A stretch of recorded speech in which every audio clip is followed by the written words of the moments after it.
This is Jason and Metalchondria here with Salvatore Marrano of Thank You Scientist. Pleasure. Thank you for your time. And quick little story. Last time I saw you guys was with Devin Townsend here. I had minor surgery that day. I didn't drive, but I was able to go to the show still. Nice. So that show, because Devin is prominent in progressive circles, metal, rock, you name it. I thought that was a pretty big, jump and a big opportunity for the band.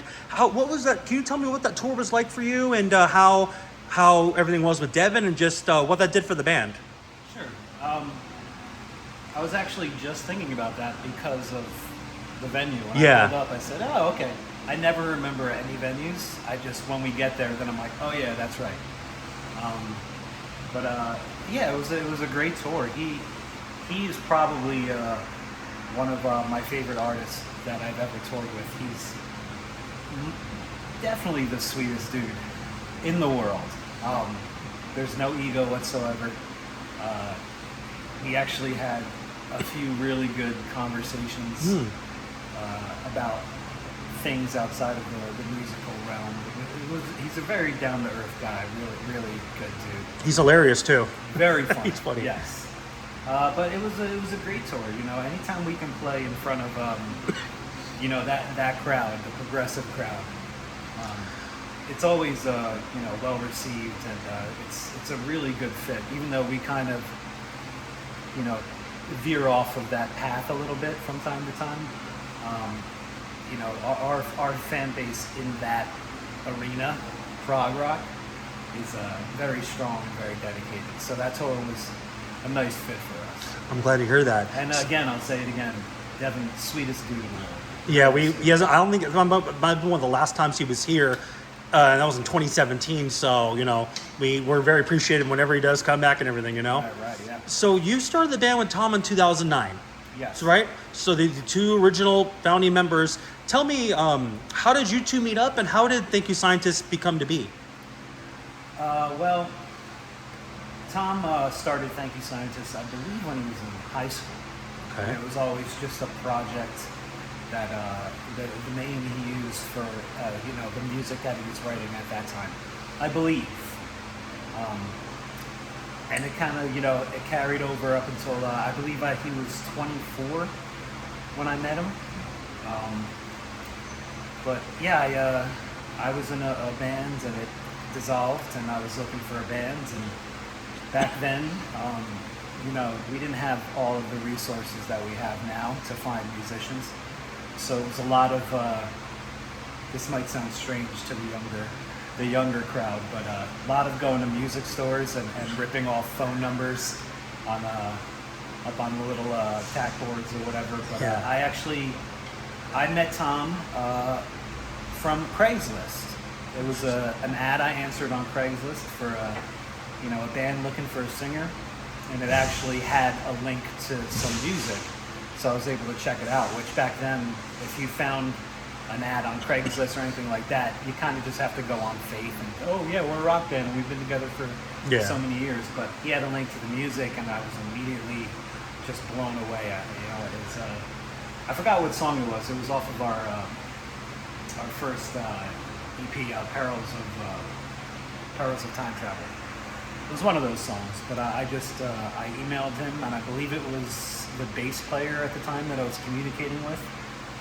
But I said I think I have something to contribute to what you guys are doing, and it's not typical of that kind of music, but I think it could work. And we got together, and from the first rehearsal, I was just like, this is where I want to be.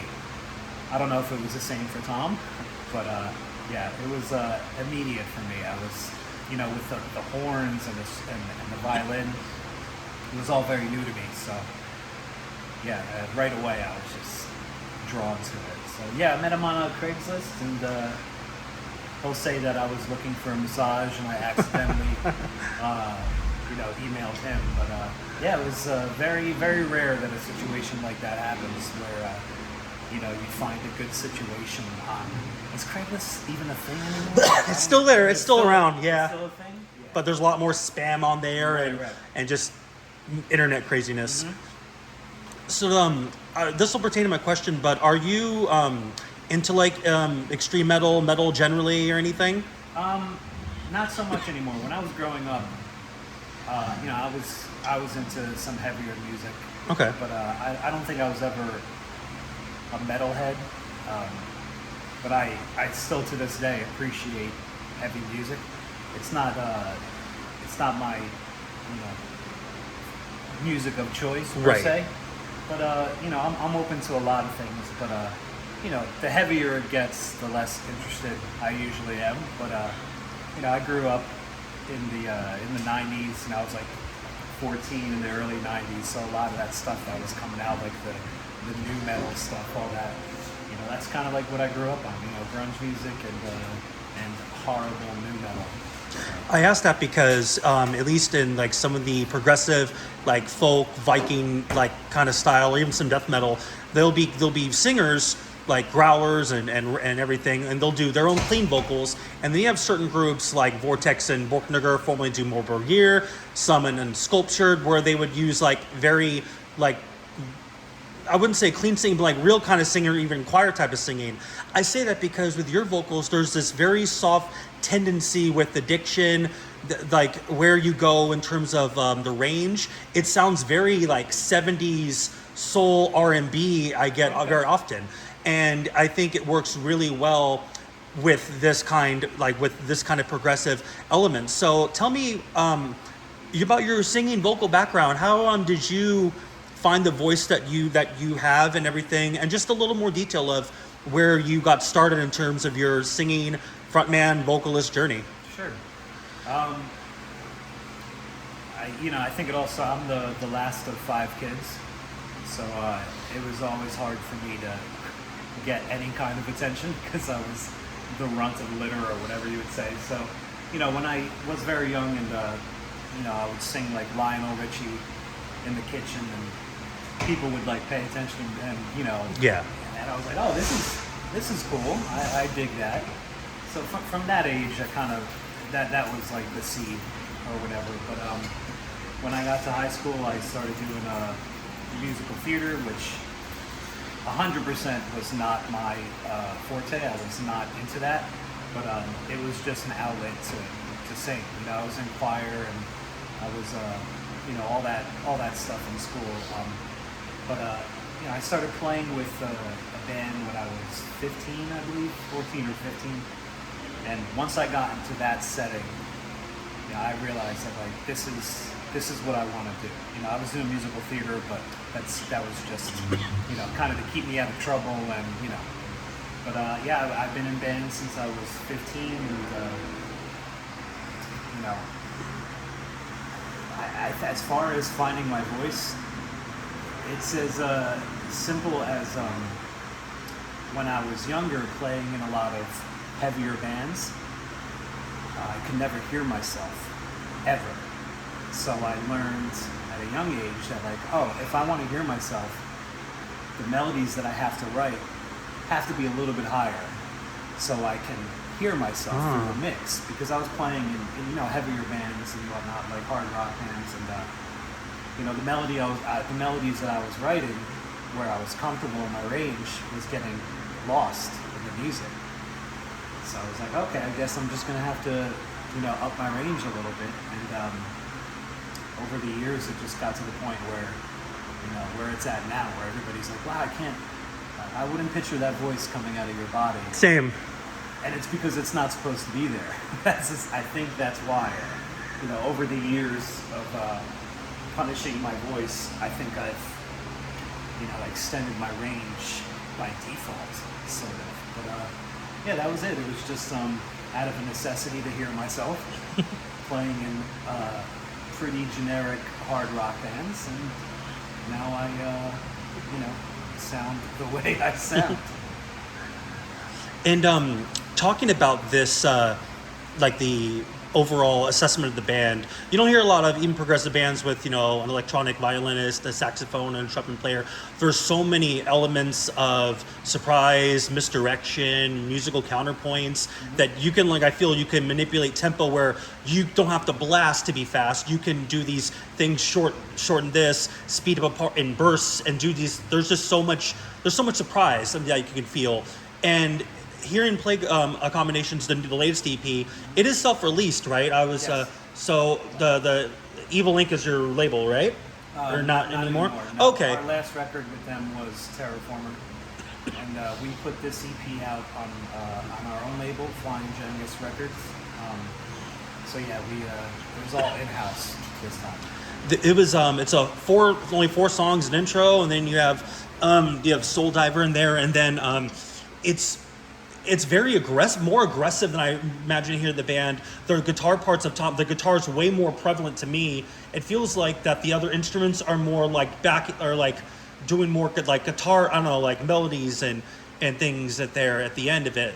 And I just was curious about the difference between Terraformer and going to this EP. Maybe it's just what the band was feeling. Is that the direction the band wants to go, or is that just what was the EP? I found the EP like fascinating.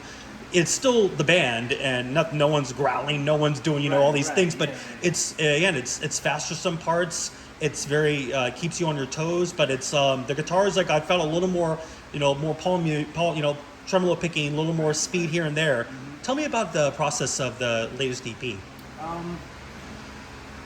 was as far as like a direction, very rarely do we, we'll have loose ideas of what we want to do, but we just want to write good music and constantly evolve.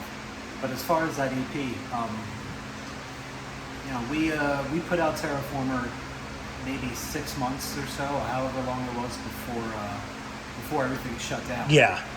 So we didn't really have an opportunity to tour for that record, or to really give that record the care and that it deserved. It was a 80 minute record or something like that. 84, yeah, something like that, yeah. I mean, a lot of music, a lot of stuff to absorb, and we put it out and we just scratched the surface, and then the world went to shit. So, yeah. As far as the EP, I think that was just, we didn't want to, write a full-length record in that state of mind. I would say this is just my opinion. It's nothing we really vocalized, but I understand what you're saying. It's a different feeling record or EP, what have you. But my opinion was I think we just wanted to touch on what was going on and how extremely shitty things were for a couple years, and just doing an EP and having it be the first release on our record label, it was a nice kind of way to test the waters, and also just get this stuff off our chest with as far as like how we felt during the pandemic. But in my opinion, in my head, I was happy that it was an EP, because I didn't want to be a part of a full-length record that was like inspired by COVID. You know what I'm saying? Like I hear a lot of people like singing about like being quarantined and all that stuff, and it's just, to me, it's just like it's a moment in time that I personally don't want to put into my art. It was kind of just like I want to touch on it, and I'm glad we, we're testing the waters with our record label, because, a lot of that stuff was, the darkness that we all felt during that time. So I think that's probably why it felt a little different. For me, like personally, band-wise, I thought the biggest casualty, Anathema, didn't survive it, and I thought in like Europe and everything, like they would do big orchestra shows. I thought they were like one of the bands that would at least able to, and they couldn't. So yeah, it changed a lot, and that's why I think that there's been so many shows lately, but for the very most part, all the shows have been extremely well attended, And I hope that it doesn't stay a trend that, oh, okay, now everything's kind of back to normal. Okay, let's maybe be wishy-washy on shows. No matter what you believe, this could, we was a year and a half or even 2 years where we didn't get shows. Right. So I just want people to understand that too, that, going to these means more than ever, and you should feel that difference. And hopefully that, we can make this a new thing where keep going to shows, or if you can't, make sure you spread the word to someone else. Yeah. So I'm hoping that we just don't go back to how it was. I might be interested on, Facebook, maybe not. I hope if we can learn things, let's learn that lesson, Yeah. I kind of feel like, at least with our last tour in November with Intervals, we were kind of still in that realm of how do we do this? How do we navigate what we do during this time? Our last few shows on the Intervals tour got canceled, or the last one got canceled. We couldn't make the second to last one in Canada because our COVID tests didn't get back to us in time. We were stuck in Vermont, right at the border, waiting for our COVID tests, and we couldn't get across the border because we didn't get it back in time.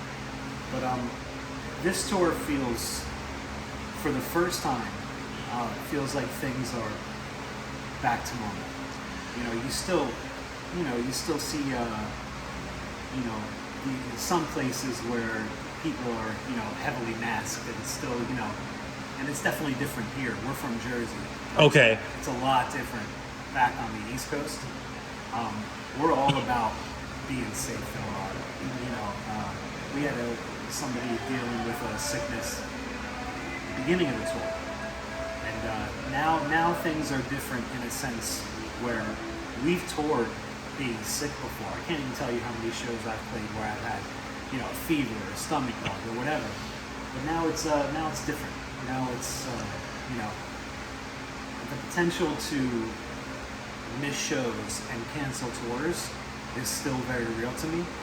But as far as the overall vibe and the energy that I get from people, it feels like we're past that. I get that feeling too. And seeing some of the pictures that Thank You Scientists posted, seems like this tour's been pretty well attended. I would say, right? Probably. I mean, the first 3 shows we barely scratched the surface in this tour, but they've been some of the most well attended shows we played. Like the crowds have been fantastic.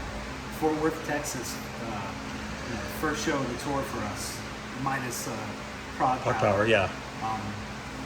It was unreal. It was a Monday night, and I forgot the name of the venue. I suck at that. It's fine. But it was packed, and I walked out on stage and started setting things up, and can feel everybody's excitement that, hey, we're about to watch a rock show. That feeling was very much in that room, and the last story, like I said, the last story we did with Intervals didn't quite feel like that yet. Everybody was still kind of like trying to figure out how this world's going to work. But that feeling has been non-existent on this tour. That's sincerely great to hear. Oh, yeah. What so I said before that, so you and Tom, found the band, and the main, key, you guys pretty much started the band essentially. Do you write music as well, or are you only in charge of the vocal arrangements and lyrics? I would say 1% of the time I'll give feedback as to hey, it would be cool if we did a pre-chorus at this part, like with the arrangement. But for the most part, I just sit back and watch these guys fucking tear it up. And, they do.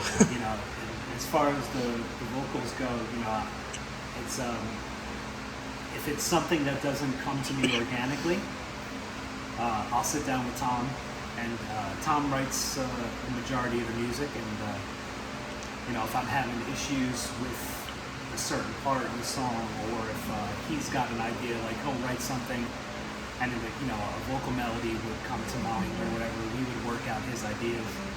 So it's a nice partnership that we have now in regards to writing melodies. Would you consider yourself like the conductor on stage, considering there's so many instruments? You're the only, I mean, I think some of them do a few backup vocals or so. Maybe Tom does, I think. But you're in charge of all of those. What is that like that balance like? I mean, like chronology on the Terraform album, where it's basically an instrumental with some little sample inside the beginning and the end of it, and then you have Everyday Ghosts, where there's this. It's a half the song is like very somber. Introduction with your singing, and then kind of bombastic around end of the set song. What is that like, either balance, challenge, or dynamic like with so many instruments on stage and one vocalist? I'm kind of in my own little world on stage, to be honest. These guys, the lineup that we have now, they play in multiple projects together. Cody's band, we used to cut the grass. It's an instrumental band. It's your bassist, right? Yes. Yes, right. And Tom, Ben play in that band, as well as Joe, Kevin, our drummer. So it's essentially, I think there's 3 bands in total where the members are those guys. So their chemistry is unreal. So as far as what's happening on stage, I hate to make myself sound insignificant, but I'm insignificant. Like they could put on a whole show by themselves and it would rip. It would be so good.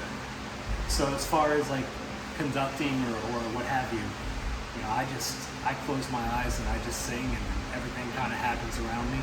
I'm fortunate enough to play with a lot of really good musicians. I mean, you're still in the band since it started, so obviously they want to hear your voice, and they want to keep you something, right? Yeah, of course. Also, one thing I've found fascinating between Stranger Heads Prevail and Terraform, and just going through some songs, I can hear the brass instruments. I can hear them overtaking either production-wise or moments like in Mr. Invisible, and then you hear other ones, Wolf in Sheep Clothing. You hear where again, like sometimes the guitar, like there's so many instruments and there's so many ideas. It's pretty interesting that production almost kind of changes on some of these songs. There's more emphasis here on this instrument. Guitars can get a little more shine here. Like there seems to be this collective balance. Is that discussed or written between the band members, or like that? How do they like? What is their writing from your angle? What is their songwriting and practices and everything? What is that like? Well, I think it's hello, Tom. Hi. As far as production-wise, a lot of times when you see a band like this that has horns and strings, they're kind of just like the little sprinkle of sugar on top, Right. Whereas with Thank You Scientist, they're a very important part of every single song, every section of every song.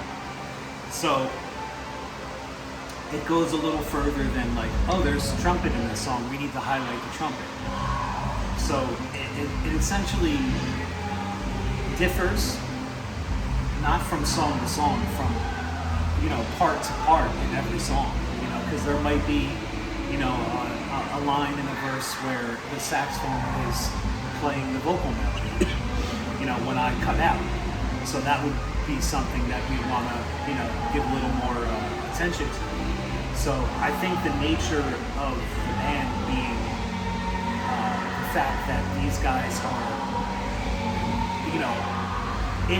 in the songs from beginning to end, and not just a special little thing. I think that has a big effect on the production. You have to kind of get a little deeper instead of just going, oh, there's a violin section of the song, so let's shine some light on that. It's one thing when, like, to that point, it's one thing when albums sound different from each other. It's another thing when the songs in that same album sound different than one, like another. It's such an advantage with such a stellar class of musicians and writers and everything. There's just so much, again, like, it seems like the limits of what can be written, what can be arranged, it can be endless. Yeah, I think it's an advantage. It's definitely an advantage. Yeah, I just think. I'm sorry. Our air conditioner broke in our van 4 days ago, and our van shit the bed yesterday. Oh. So we essentially drove through the desert in 108, 110 degrees. So we're all kind of suffering from heat stroke, and my brain isn't working 100%. No problem. So, just one more time. What was that last question that you just had, or what the hell were we just talking about? No, no, it's fine. I was basically saying just the different like dynamics instead of like how they write, but I guess just between each other, like the songwriting, what is that like, and more of just like how you guys. I guess I'm trying to figure out more of. I'm fascinated with bands how they communicate, either newer bands, instrumental bands, or bands where there's so much going on. So I guess my question was going to be to that: how does the band communicate when they write together? That's why I was like, how do they, like, what is that like? It changed over the years. It went from Tom writing everything to where we're at now, whereas Tom comes up with all of essentially almost all the ideas in a very raw form, and I think it goes back to what I was saying as far as the different bands that they play in. Right. Their chemistry is so top notch that it's almost no discussion is needed. They all kind of hear what should be. Like Joe will like give an idea about, a horn part, and Tom will be, yep, that's exactly what I was thinking.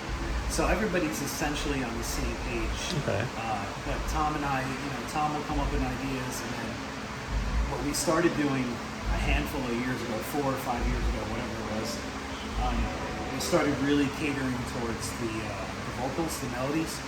So him and I would get the flesh out a tune, essentially, and then bring it to the other guys, because that way, no other parts are stepping on the vocals. The majority of the song is there, and we just have to, color it a bit with the other members. With that writing process and whatever you're around for, again, for any use of contributions of changing this or that, with so many ideas, with so many people in the band, have there been any quote-unquote rules or something that everyone keeps in mind when they either bring ideas or write? For example, there's an avant-garde metal band back called Gorguts. They're known for these really strange, like, their riffs would sound like colors and objects, and their whole goal was, we don't care of how it looks, we care how it sounds. Basically, no one was allowed to look at what they were doing, you only could hear it. I think that was a fascinating rule, and that brought to that, legendary album to be. Is there something like that similar with, again, so many people, so many ideas, so many instruments, and so many ways the direction of the music can go? Is there, again, like a rule or a condition or something everyone kind of knows that brings the very best out of each other and the songwriting? I would say, just in general, there's no rules. Okay. With Thank You Scientist. We kind of do, and we have we're fortunate enough to be able to do this. We do whatever we want to do, whatever we feel. We kind of explore a lot of different genres, so we don't have to stick to a certain formula. We can kind of veer off and do so many different types of things because that's the nature of our band. Right. A lot of people say it's so hard to, figure out the type of music that you are. We always get lumped into progressive rock, progressive metal, but obviously we're a lot more than that. Right. It's not just progressive. So I think that's the one advantage we have is, we're able to, these guys are able to, pull from all of their influences growing up, all their schooling and education that they had. Excuse me.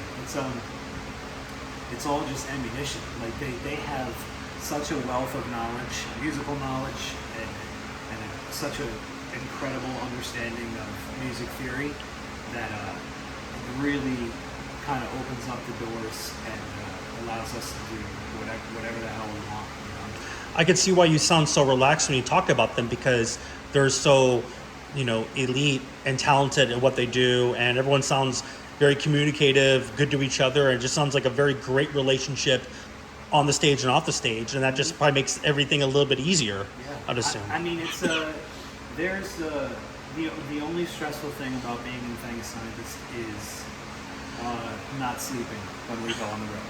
That's it. Songwriting, not stressful at all. Getting together, rehearse 2 however many days a week, not stressful at all. Being around them for 24 hours a day, 4 weeks at a time when we go on tour, not stressful at all. That's great. Getting to a hotel at 3 or 4 o'clock in the morning and have to check out by 8, 9, hit the road, stressful as fuck. But everything else, I mean, I'm fortunate enough to be in a band where it's easy.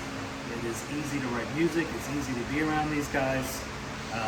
I can't remember a situation where, someone would come up with an idea, or Tom would bring us an idea, and we'd say, I'm not feeling that. I don't want to do that. I don't want to do it. Everybody's ideas are so much in the Thank You Scientist realm that like I said, I don't have any recollection of there being any issues with, writing in that sense. I see. And a few more questions. Again, thank you for your time. Sure. So things are, looking like they're getting normal, we think. We'll just go with it so far. And this tour is a few more weeks or so, give or take? Yeah, or? This is the first week. Yesterday it was 1 week, so we have 3 more weeks. So going forward, what would Thank You Scientists like to do? Would you is it the best tour opportunities come up? Does the band want to tour as much as possible? Get more writing done? Taking advantage of this time, about half the year left. What is in the best interest, or what are the goals for either the end of this year, and then maybe that'll fluctuate to early next year? Right. So yeah, right now we're once we get home, we're gonna go into full-blown writing. We have 2 songs written now. We're going to Europe for 1 week, I think, in August.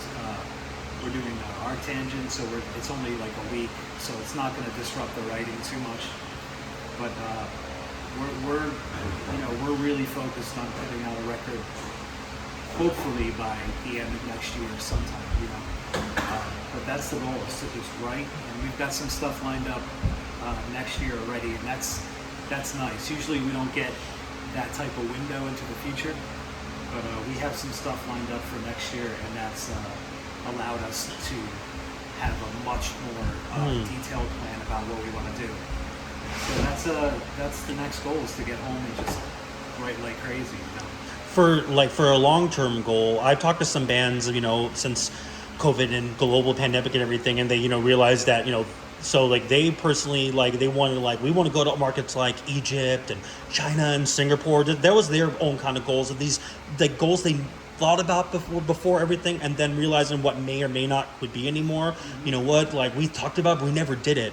Is there a big long-term goal, or of something, the next ascension, heights, or what would all of you like to achieve, try? Or it could be, just one tour of the band you like, or it can be, writing this ridiculous concept album, or just in general. What's that?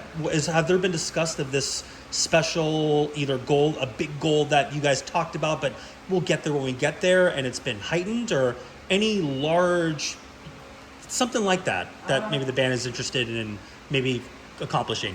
No, I don't.